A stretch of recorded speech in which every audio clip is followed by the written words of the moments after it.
Cyndaquil features in the next Pokemon Go Community Day Classic, and in this video I will be going through all of the details for the event. I'll also be going through some tips including how to get as much XP and Stardust as you possibly can, and I'll go through Typhlosian's meta relevance and 100% IVs. The event takes place on Saturday, June 22nd between 2 PM and 5 PM local time. Cyndaquil will be appearing more frequently in the wild, and its shiny rate will be increased from 1 in 512 to 1 in 25 during this time, so this really is the best time to get the shiny family if you don't have it yet. The bonuses will be 2 times catch Stardust, 2 times catch XP, lures and incense will last for 3 hours excluding daily incense, and you'll get 5 snapshot photobomb encounters with Cyndaquil. You can evolve Cyndaquil's evolution Quilava to get a Typhlosion that knows the fire type charge attack Blast Burn. This move has 110 power in gyms and raids and in trainer battles. I will be going through how good Typhlosion is in Pokemon Go later on in the video, so stay tuned for that. There will be event themed field research to catch Cyndaquil, rewarding additional Cyndaquil encounters, Stardust, Great Balls and more. There will also be some Pokestop showcases available throughout the event, so keep an eye out for those. So there will be 2 bundles available in the in-game shop. For 1350 Pokecoins you can get 50 Ultra Balls, 5 Super Incubators, 1 Elite Charge TM and 5 Lucky Eggs. For 480 Pokecoins you can get 30 Ultra Balls, 1 Incense, 3 Super Incubators and 1 Lure Module. There will also be a bundle on the web store for $5 that will get you 10 Ultra Balls, 1 Elite Charge TM and 1 Special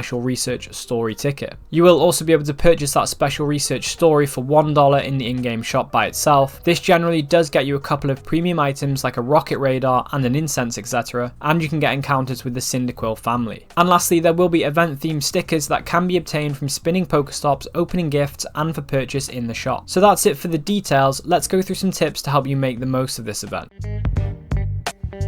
So with there being 2 times catch Stardust during this event, it will be a great time to use star pieces to get a total of 350 Stardust per Cyndaquil catch. Also, if you do happen to have any Stardust boosted Pokemon hidden in your field research stack that you've been waiting to catch during an event with a Stardust bonus, this will be a great time to catch all of them. I recommend connecting an auto catching device like a Pokemon Go Plus and then go through your research stack whilst your auto catcher works in the background. This will allow you to catch some Pokemon and spin some Pokestops while you're going through your research stack. And if you have the resources to do so, I would recommend using Origin Dialga's Roar of Time Adventure effect to extend your star piece's duration. Alternatively, you could use Origin Palkia's Spatial Rend Adventure effect to extend the Pokemon encounter radius so you can catch more Pokemon in a given area. Also, remember to be quick catching wherever you can so you can catch as many Cyndaquil as quickly as possible to get as much Stardust as you possibly can get. Using an Incense is also worth doing because not only will it last for 3 hours, but it will help keep the flow of Pokemon you encounter consistent, especially if you walk through an area with low spawns. This means you'll keep getting consistent XP and Stardust. Also, if you use multiple Incense whilst Community Day is active, then you can add extra 3 hours of your Incense per Incense used, so it is worth doing this if you're going to continue playing Pokemon Go after the event ends. I would also recommend doing any Pokestop showcases that you see, because even if you don't rank highly, you'll still get some XP and Stardust just for taking part. And if you do happen to rank highly, you could get some premium items that will save you some Pokecoins. As you get a 2 times catch XP bonus for the event, I would recommend using Lucky Eggs so you'll get a 4 times catch XP. So generally this event is a great time to be using your Lucky Eggs and star pieces to get that extra XP and Stardust. When it comes to candy, you can always use Peanut Berries to further increase your candy gains, and you can Mega Evolve a Pokemon of the same type as the Pokemon you're catching to increase the amount of Candy, Candy XL and XP you get per catch. And as Cyndaquil is a fire type, you can Mega Evolve Charizard, Houndoom, Blaziken or revert Groudon to get these bonuses. Also, it is good to note that you will get more Candy, Candy XL and XP by Mega Evolving a Pokemon that is at the max Mega level, so it's worth doing that if you can. And with the level 49 requirements of needing 35 Platinum Medals, and the fact that Cyndaquil is a fire type, this event is a great chance to work on your Platinum Kindler medal. It could also be worth trading during this event because not only will you be able to reroll your IVs for potential PvP IVs and Hundos, but it will also help you with your Platinum Gentleman and even your Platinum Pilot medal if there's some decent distance between the Pokemon you trade. Additionally, if you do trade Pokemon caught far away from each other, you will get more Candy and a higher chance for Candy XL. 3-hour lures are a great way for you to get your Picnic a Platinum medal. It's always a good idea to put down some lure modules in highly populated areas on Community Day when there are a lot of people out playing. The 5 snapshot photobomb encounters of Cyndaquil during this event will help you towards getting your Platinum Cameraman medal, and with all of the Cyndaquil candy that you will get from this event, it might be worth evolving some of them to work on your Platinum Scientist medal if you're going long after that. And it might be worth evolving these during a 2x evolution spotlight hour as well with a lucky egg active. As the field research is always easy to do on community day, it's normally just catch 3 of the featured Pokemon, it can be very helpful with getting your Platinum Pokemon Ranger medal. With there being event themed showcases available, it is a good time to try and win these showcases to work on your Platinum Showcases star medal, especially as when you get this medal you do get an encounter with PhD Pikachu, and this is the only way to get this variant of Pikachu currently in the game. And as for preparation for community day, if you do live in an area with few Pokestops, I would recommend opening the max amount of gifts that you can from your friends each day leading up to the event. It's also worth noting that item storage upgrades should be a priority for your Pokecoins, especially if you live in an area with few Pokestops, because you can store more and you won't need to refill as often. With that said, how good is Typhlosion in Pokemon Go, and what are the perfect PvP IVs?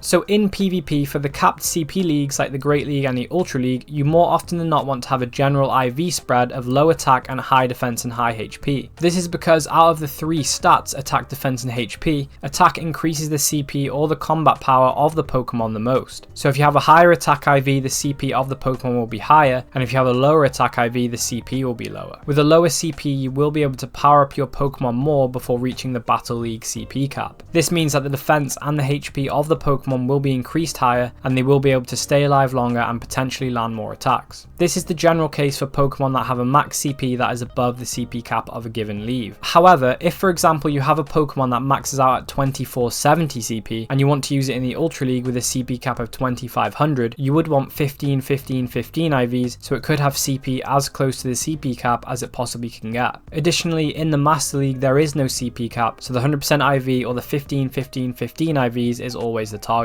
So Typhlosion is currently ranked 218 in the Great League and 184 as a Shadow with 114, 14 IVs. It's ranked 113 in the Ultra League and 116 as a Shadow with 0, 12, 12 IVs, and in the Master League it is currently ranked 185 and 201 as a Shadow with 15, 15, 15 IVs. So it doesn't really have any particular meta relevance when it comes to Go Battle League. As a Fire type raid attacker, Typhlosion isn't one of the best, but if you are a new player and you don't have many other better Fire type attackers, then it could still be worth using Typhlosion. Although I wouldn't advise investing a lot of Stardust into Typhlosion because it is a valuable resource that will be better spent elsewhere. It's worth noting that in both cases it does want Blast Burn to be at its best, so definitely worth evolving Quilava into Typhlosion between 2 PM and 7 PM on the day to get Blast Burn, otherwise you will have to use an Elite Charge TM to get Blast Burn if you do want it. And with that said, what are the 100% IV CP values for Cyndaquil that you can look out for on the day?